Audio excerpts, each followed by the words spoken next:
What's going on, ladies and gentlemen? Welcome back to your American friend Jacob, and today I'm checking out something that I haven't really seen much of yet, and that is going to be Slavic food. All right, Slavic food.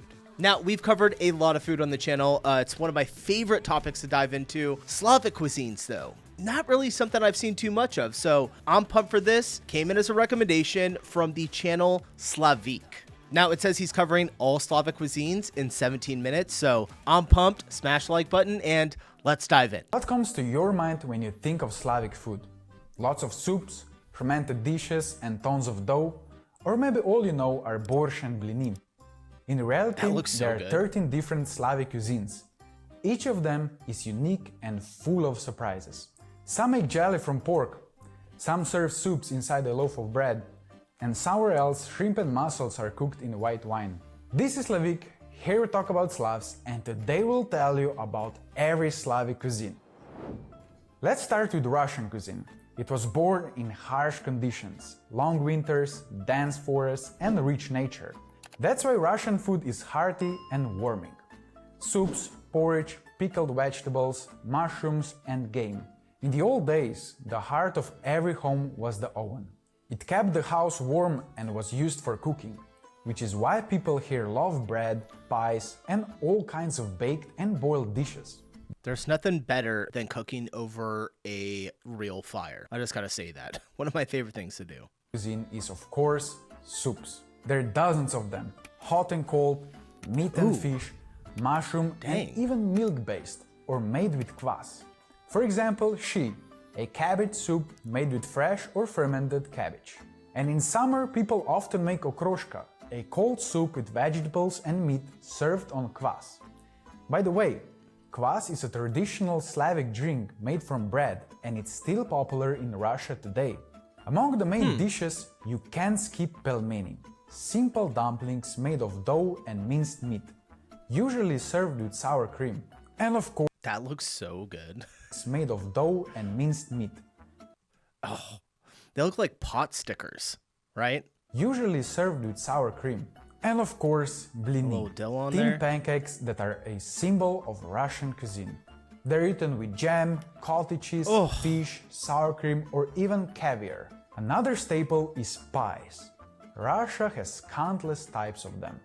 One of the most famous is kurnik, a pie filled with chicken or turkey. It used to be baked for weddings and holidays. It's like a layered pie? What in the world? Also, the crust looks crazy on that. A pie filled with chicken or turkey. It used to be baked for weddings and holidays. Now let's move on to Ukrainian cuisine. It grew on fertile lands, so it's rich in meat, vegetables, and dough. Dishes often include cabbage, potatoes, and beets. And of course, garlic and herbs. They give Ukrainian food its special aroma. The heart of Ukrainian cuisine is without a doubt borscht. It's a beet soup cooked in meat broth with cabbage, potatoes, carrots, onions, and tomatoes. It's served with sour cream and pampushki. Pampushki. I've heard that before in a movie. Where have I heard that from? What is it? I want to say I want to say like John Wick or something. I can't remember. It's served with sour cream and pampushki. Small fluffy Ukrainian yeast-raised buns, usually topped with garlic and herbs. Another Ukrainian classic is vareniki, soft dumplings with dozens of fillings, potato, cabbage, cottage cheese, cherries, and more. They're usually served with sour cream or butter. And of course, salo, cured pork fat, is not just food but a part of culture. It's eaten salted, smoked, or fried, often with garlic and black bread. Other popular dishes include golubtsi, cabbage rolls stuffed with meat. I love cabbage. Oh man, I love cabbage. I feel like I've had something similar to this before. Not quite this. These look a little bit different. One of my favorite meals is like corned beef and cabbage with like onions and cabbage and just all of it. It's amazing. And rice. Dad used to make it all the time. Talking about Belarusian cuisine, its special feature is how many dishes are made with potatoes. What makes it different from other Slavic cuisines is the almost complete absence of dairy dishes and sweets. In Belarus, people truly love potatoes. They use them to make draniki, kletski, kalduni, potato casseroles, babka. I just gotta say, really quick, I am so happy. Who recommended this video to me? Ivana. Thank you so much. I feel like when we react to the food videos off of like TikTok or Instagram or something like that, it's always, I don't know, maybe like touristy spots or kind of the same stuff over and over again. And anytime Slavic food popped up, it always just didn't look that great. It was kind of like people were shitting on Slavic food. Right here, though, all these photos and videos that he's sharing of this food makes it look so damn good. Like, it's making me hungry. Draniki, klecki, kalduni, like, look at that. Potato casseroles, babka, dračona, kapitki, ležan, gulbishniki, and many more. But the most iconic Belarusian dish is without a doubt draniki. The classic recipe is simple. Grated potatoes mixed with salt and fried in pork fat. Often people also add an egg, flour and onion. Draniki are traditionally served hot with sour cream. Besides potatoes, Belarusian cuisine often uses pork, mushrooms, grains and pickled vegetables. And, of course, homemade bread and kvass. So what do you think? I'm already getting hungry. But those were just the East Slavs. What's ahead is even more interesting. Before we move on, a quick reminder. You can support us on Patreon or right here on YouTube. We post new videos every week and your support means a lot to us. Alright, give us some let's support. Continue. Like and Polish subscribe. cuisine is all about homely comfort and rich flavors. People here love hearty meals, thick soups and aromatic sauces. The main symbol of Polish cuisine is żurek, a thick sour rice soup with sausages, potatoes and boiled eggs. It's often served with fragrant bread. Okay, looks so much better inside of the bread than the soup by itself. At first I was like, but inside the actual like bread bowl, it looks amazing. Is that like sausage in there? Oh man, I'm getting hungry. Or even right inside a bread bowl. Both delicious and beautiful. Another famous dish is bigos, stewed sauerkraut with meat and sausage. Since the dish doesn't lose its taste when reheated, it's often cooked in large quantities in a big pot and then frozen. It's said that with every reheating, the flavors mature and become even richer. And of course, that kind of makes sense if it's sauerkraut, right? Because sauerkraut is usually aged or pickled, I would say. It's pickled, like you let it sit for a long time and it ferments and gets better. Sauerkraut, by the way, I absolutely love. Here in America, we only eat sauerkraut on like hot dogs. That's really it. I used to eat it plain for a little bit just because it's supposed to be really good for you. That was a long time ago, like 8 years ago. Still an amazing food. Poland's beloved dumplings with a variety of fillings. Meat, potatoes and cottage cheese, cabbage with mushrooms, spinach or berries. They can be boiled, fried or baked and are usually served with sour cream or fried onions. Pierogi are a true pride of Poland and a must-have at every celebration. Let's move on to Czech cuisine. Heard of them before. Czech cuisine was shaped in the heart of Europe, influenced by German, Hungarian and Austrian traditions, yet it has kept its own unique character. Czechs really love sauces and there are lots of them. Cucumber, tomato, horseradish, dill, blackberry, garlic and onion. One of the most famous dishes is webžo knedlo zelo, roasted pork with knedliki and stewed sauerkraut. 3 flavors that blend perfectly together. Knedliki I gotta make some of these. I 100% gotta make some of these. Themselves are a signature of Czech cuisine. These are pieces of boiled dough served instead of bread, usually with meat and sauces. Boiled dough? No traditional Czech meal is complete without them. Another pride of the Czech Republic is svíčková. Beef stewed in a creamy vegetable sauce, served with knedliki and a spoonful of lingonberry jam. And for dessert, the jam on meat? A sweet pastry roll baked on a spit and sprinkled with sugar and cinnamon. Its aroma is unmistakable, especially on the streets of Prague. Czechs don't eat fish very often, but during fishing season or on the Christmas table, carp is a must. There are many ways to cook it. I don't know if I've ever had carp before. I would imagine maybe. I don't eat a crazy ton of fish, but when I do, it's usually swordfish, salmon, halibut, tuna. Yeah, I don't think I've ever had carp. Fish soup, carp cutlets, or fried carp. Now let's talk about Slovak cuisine. Slovak cuisine was formed from simple and accessible ingredients provided by the local land.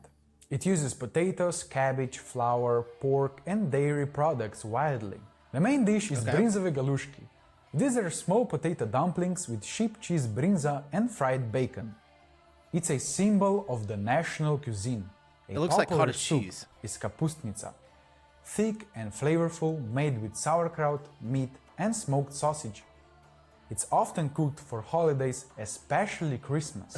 Among flour-based dishes, lokše stand out. Thin potato flatbreads served with sour cream, honey, or meat. And for dessert, makovnik, a sweet, soft poppy seed roll.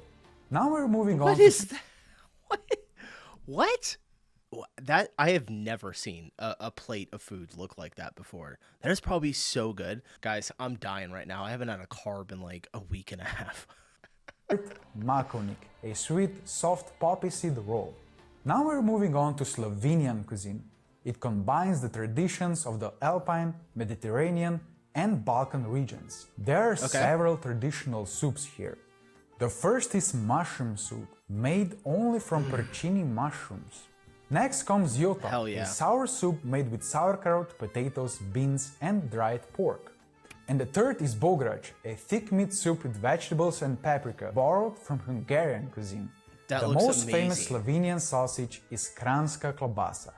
It's considered a masterpiece of national importance and a true symbol of the country. For dessert, there's drooling, dough rolls filled with cottage cheese, nuts, or apples. Slovenia also has its own version of Italian prosciutto, with almost the same name, prosciutto. Let's move on to Croatian cuisine. Croatian food is incredibly diverse. In the inland regions, it shares similarities with Austrian, German, and Hungarian traditions, and in some areas, even with Turkish influences. These parts are known for their hearty filling meals, lots of meat, vegetables, influences. These parts are... Oh my god. This looks so good. The bun could be a little bit better. It could be a little bit better of a bun, but it looks amazing. Known for their hearty filling meals, lots of meat, vegetables, grains, dairy products, and eggs. On the Croatian coast, however, the influence of ancient and Illyrian cuisine is noticeable, later mixed with Mediterranean flavors. Along the Adriatic coast and the islands, the diet follows the Mediterranean style, based on fish, seafood, fruits, vegetables, and olive oil. I kind of want fish. A particularly interesting dish is crni risotto, black risotto colored naturally with cuttlefish ink. Another popular seafood dish is brudet. That's right. I forgot cuttlefish is the... I was like, is that beans? Black beans? I was like, this isn't a Spanish meal. Yeah, cuttlefish, black ink. I gotta figure out exactly. I don't think I've ever had cuttlefish. This is a top tier video so far. I think we're only halfway through. I'm absolutely loving this. A fish stew. Its key feature is simplicity. It's usually cooked in a single pot and often served with polenta or toasted bread that soaks up the rich fish broth. And finally we have pašticada, a national dish of stewed beef prepared in a special sauce. It's often made for festive occasions like weddings. Pašticada is typically served with gnocchi or homemade pasta. This dish is considered the pinnacle of Croatian cuisine. Next up is Serbian cuisine, hearty, meaty, and full of bold flavors. Pork, beef, peppers, onions, and bread are used widely. Serbian food is known for its smoky aroma and rich spices, especially paprika and garlic. One of the most iconic Serbian dishes is pleskavica, a round flat patty made from minced meat. It's usually served with sliced... Okay, I was like, what kind of meat is that? Because that's not... It's very, very light colored. He said minced meat, but I'm kind of curious what kind of meat it is, because it doesn't look like beef. A round flat patty made from minced meat. It's usually served with sliced onions or a creamy dairy spread called kajmak. Another favorite is cevapcici, small grilled sausages. They're served with plenty of sliced onions, fresh white bread, and sides like vegetables, sauces, or cheeses. It's important to note that cevapcici are considered a dish of the Balkan peoples as a whole. They're also very popular in Slovenia, Croatia and Bosnia. Historically, it's believed that the dish was brought to the region by the Ottoman Empire. The same goes for Ivar, a traditional Balkan sauce made from roasted red peppers. It's used as a condiment for meats and side dishes, or simply eaten with bread. Another well-known Serbian dish is prebranac, a baked casserole of caramelized onions and white beans in a sauce. It was originally cooked by farmers during long winters, which is why it's both filling and nutritious. And then there's gibanica, a traditional Serbian pastry popular throughout the Balkans. Look at that. It's made with layers of thin dough and a filling of eggs and white cheese. Depending on the recipe, gibanica can be sweet or savory. Over time, many regional variations have appeared. For example, in Slovenia's Prekmurje region, they make a layered version called Prekmurska gibanica. Now let's talk about Bosnian and Herzegovinian cuisine, where natural flavors and gentle seasoning are key. Most dishes are soft and cooked with minimal water, and sauces are almost completely natural. Oh my God. A distinctive feature is that many meals are cooked slowly in a pot. A great example is Bosanski lonac, Bosnian pot, a thick stew made from beef and vegetables layered and simmered for hours in a clay pot. It's one of the oldest and most traditional dishes in the country. Other favorites include cevapi and burek, a meat pie, and sirinca filled with cheese. These pastries are known for their shape, thin dough rolled in a spiral and baked until golden. They're also popular across It's filled with cheese? Oh my God. the entire Balkan region. Another beloved dish is sarma, meat and rice wrapped in grape or cabbage leaves. For dessert, people often enjoy baklava or tulumba, sweets inherited from Ottoman cuisine. They're typically served with strong black coffee, an essential part of every Bosnian meal. Let's move on to Montenegrin cuisine, a delicious contrast between the mountains and the sea. On the coast, seafood and olive oil, while in the mountains it's all about meat and cheese. One of Montenegro's culinary symbols is Njeguški pršut, dry cured smoked ham from the village of Njeguši, smoked over oak wood. It's served with cheese, olives and homemade bread. Cheese plays a big role in Montenegrin food. One of the most unique types is prljo, a traditional mountain cheese. Another popular dish is kačamak, a thick porridge made from cornmeal, cheese and butter. Seafood is also common, with many similarities to the Croatian coast. You'll find black risotto and brudet here too. Another coastal favorite is buzara, a seafood sauce where shrimps, mussels and scallops are stewed in white or red wine. For dessert, there is priganica, small fried dough. I can't, like my entire mouth is just watering. If you guys see me, I'm dying over here. This looks so good. Balls. Montenegro is full of olive groves. Locals make their own olive oil and marinate olives using different recipes. You can taste them at local markets, and olive oil from Montenegrin producers makes for a perfect souvenir. Now let's head to Bulgarian cuisine. It's built on a wide use of vegetables, herbs and fruits. Different types of meat are common, as well as freshwater and sea fish. Bulgarian cooking is rich in salads and hot and cold soups. Another key feature is the Yeah, I was gonna say, I haven't seen many, much salads or culinary. He was right. I know he said it in the beginning. It's a lot of, meat, soups, potatoes. All looks amazing, but let's see if they have salad. Heavy use of fresh and canned greens. Fermented dairy drinks like yogurt or ayran play an important role too. Cheese is the foundation of many dishes. For example, brinza or sirena and kashkaval, a yellow semi-hard cheese. Both are used in salads and casseroles. The most iconic dish is shopska salata. It consists of tomatoes, cucumbers, peppers, onions and grated white cheese sirena.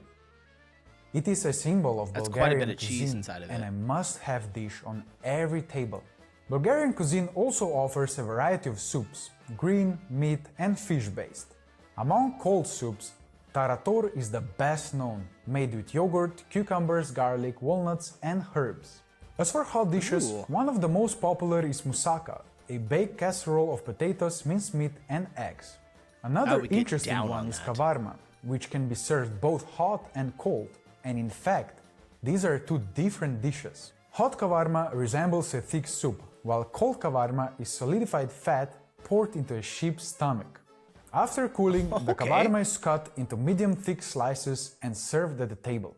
And finally, North Macedonian cuisine. It makes generous use of peppers, eggplants, tomatoes, beans, onions, and garlic. Two of the best-known dishes with beautiful names are tauče grauče and turli tava. Tauče grauče is white beans baked in a pan with onions and bell peppers, and turli tava is a stew made with vegetables and meat. The main ingredients can vary a lot. Usually the dish includes potatoes and eggplants. Green beans, bell peppers, carrots, zucchini, tomatoes, onions, and garlic can also be added. Meat versions are made with beef, lamb, or veal. In general, sweet red pepper is considered the main vegetable of Macedonia. One of my favorites. So many dishes are made with it. Ivar is incredibly popular here. You can find it literally everywhere. Stuffed peppers are another favorite, typically filled with minced meat. A similar sauce to Ivar is pinjur, made mostly from roasted eggplants instead of peppers. Another national delicacy is shirden, minced meat stuffed into intestines and baked in small clay pots. It's a rare local specialty. Oh, this is probably so good for you too. From the city of Prilep. Just like in other Balkan countries, Macedonians love pleskavica, sarma and burek. And that brings us to the end of our gastronomic journey through the Slavic countries.